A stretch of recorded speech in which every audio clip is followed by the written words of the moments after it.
Who are the top gods in Age of Mythology Retold? We've had a couple of weeks since the last patch, and it looks like the meta has somewhat settled. This is based off of my games, some games that I've watched from higher level players, and some of the win rates on AOMstats.io. For number 5, it's Gaia. If this was just from my games, I would personally put Gaia as number 1. I find it very difficult to beat Gaia. She has one of the best ecos in the game. Her economic guild and technologies from it are 40% cheaper and can be researched an age earlier. This gives her heroic age techs like Shaft Mine and Bowsaw in the classical age rather than the heroic age, basically giving her the ability to sit back in her base, and if you don't attack her, she'll just slowly pull ahead. Another one of her big bonuses is her lush spreads from eco buildings, which gives HP regen and movement speed after her upgrade channels, and this makes it even more difficult to fight into her. If eco defensive play is your thing, then Gaia is definitely the choice. Oceanus is currently the strongest classical age choice for Atlanteans, with the purple poison damage on your Mamillos, with the upgrade, Bite of the Shark.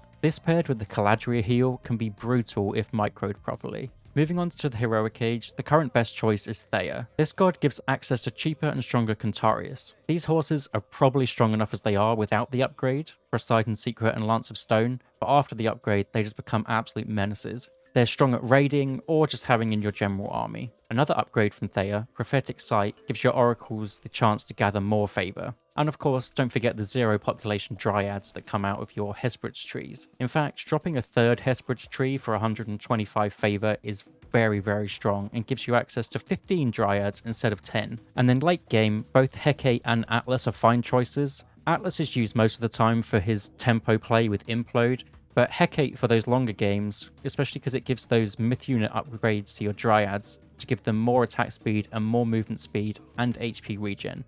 In fact, it's for all myth units, but you're going to be building a ton of dryads. She's also a beast in team games, being able to give your allies a Gaia forest right at the start of the game. This is especially great for Greek and Norse players, because they no longer need to build a gather point and saves time and resources. Number 4 is Poseidon. If you're a fan of raiding and outplaying your opponent with early micro, then Poseidon is definitely the strongest pick for this style. In fact, Poseidon could also be number 1 if that's your thing. The most recent patch gave a 5% increase to Hippias hack armor, which basically makes Poseidon stocks go up. Poseidon's biggest bonus gives cavalry and myth units an extra 0.4 speed, which is massive for early game Hippias and Centaur combos. This can be even stronger if combined with the Hermes upgrade Spirited Charge, which increases their speed even more.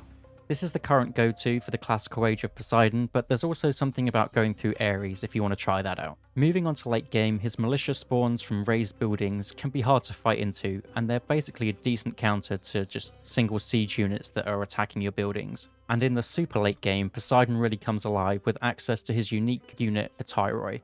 They're very expensive, but they're a cavalry unit with a cleave attack. They do so much damage, but they're very hard to get out. They only come out through the fortress and cost a lot of gold. In the Mythic Age, you can choose between Hephaestus or Artemis. Hephaestus is there if you're going for a very late game idea, with the ability to drop multiple Plenty Vaults.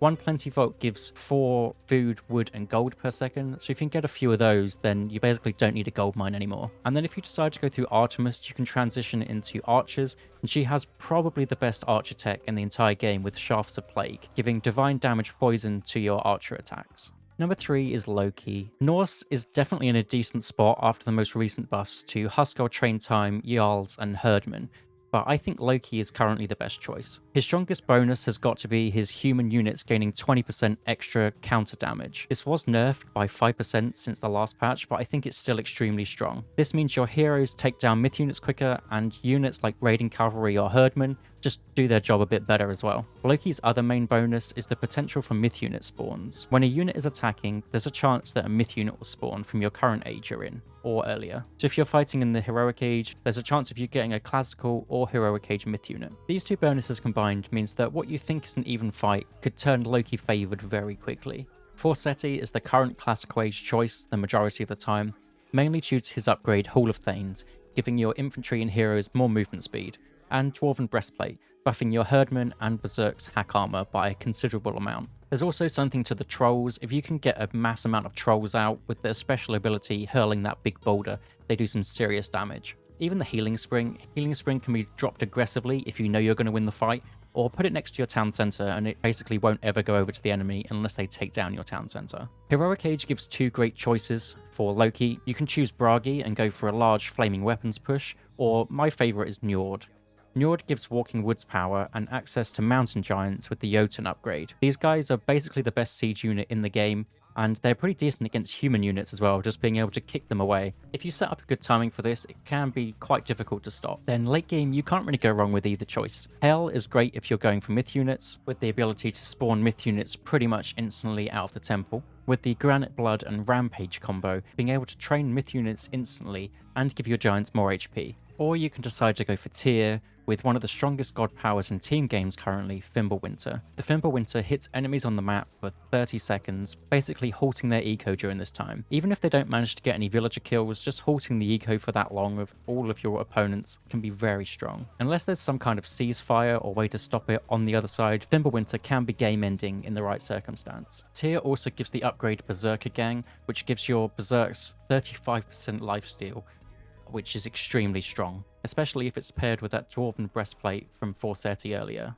Number 2 is Isis, my favourite god in the game. Even after the recent Egyptian nerfs, I think she's still in a fine spot. Her main strength comes from her minor god choices rather than personal bonuses, but her strongest bonus would probably be the Prosperity god power, giving 80% gold gather increase for 50 seconds. This can be used to create a lot of gold-based units, like priests and Sphinx, or drop a couple of Migdal strongholds down, which have been buffed in the most recent patch. She does have some decent bonuses though. Her monuments block enemy god powers, as well as healing units if empowered by a pharaoh, something we saw the Mister do in the very first Retold tournament to great effect. It's something that you don't see very often, but it can be very strong. As well as this, her technologies cost 10% less, and this leads to a very clean early game pickaxe build where your villager only needs to gather 8 wood to research the technology, and then you don't really need wood unless you're building something specifically that needs it. But my favourite thing about Isis is she can do so many strategies, and if performed correctly and in the right matchup, they can basically all work. We're talking classical fights with either Sphinx or Anubites, depending on what you want to go for. You can do this with 3 to 4 monuments and go full myth units, or sprinkle in some spearmen or axemen, depending on the matchup. You can forgo the classical age completely and go straight into a one town center fast heroic with camels and scorpion man raids. This is a classic Isis strategy from the old game, and even though this was nerfed in the very first patch, it can still actually be pretty good. Then the more common 2 town center variants, you can go for a 2 town center version of the classical fight, or you can go for a 2 town center heroic strat, where you basically get it a little bit slower, but you have a much stronger economy. And then of course, Mythic Age is where Isis really thrives, where she gets access to Son of Osiris and mummies, which can devastate many armies, or she can go through Thoth to get the Meteor God Power and Valley of the Kings, being able to double pump Migdal units out of the Migdal Stronghold. Before we talk about number 1, I want to give an honourable mention, which is another strong god if played well, and this is Freyr. It's safe to say that the newest god to Age of Mythology has been unlocked by now. One of Freyr's biggest strengths has got to be the Golem Archaic Age god power. The Golem gets stronger each age and nullifies any siege on a Frey town center.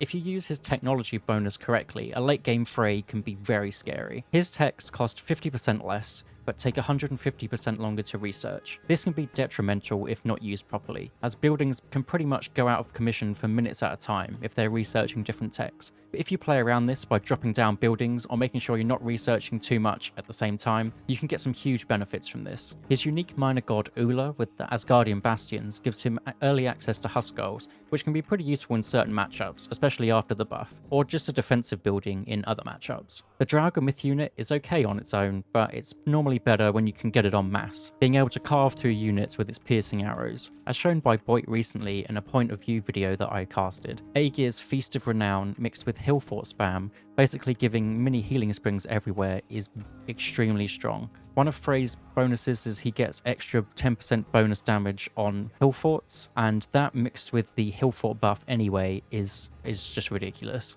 And then late game, Vidar with his strong upgrades and massive god power Inferno. And if you don't want to do that, you can go through Hell and get some decent fire giants as well. But number 1 has to be Ra. If we take pretty much everything about Isis that was mentioned, with some extra bonuses, this is Ra. One of Ra's biggest bonuses is he gets hunt gather rate on berry bushes, meaning that Ra doesn't really ever have to leave his base. After the berries are gone, you can just drop farms. Not normally the best choice for most gods, but with cheap farms from Ptah and the rain god power, this can be viable if you really want to. Myth unit based strategies with Ra can be especially potent due to his unique monument ability. If a pharaoh empowers a monument, it's as if a priest is empowering everything in that radius. This means if you place all your monuments in the circle of one monument, all of them will be empowered, giving loads of favor. A very common strategy right now is to get Sphinx and Spearman out and basically just go raiding while you jump through the ages. Once you get to the heroic age, your Migdal units have plus 15% extra bonus hit points over the Isis and Set units, and either of the heroic age choices are great for Ra.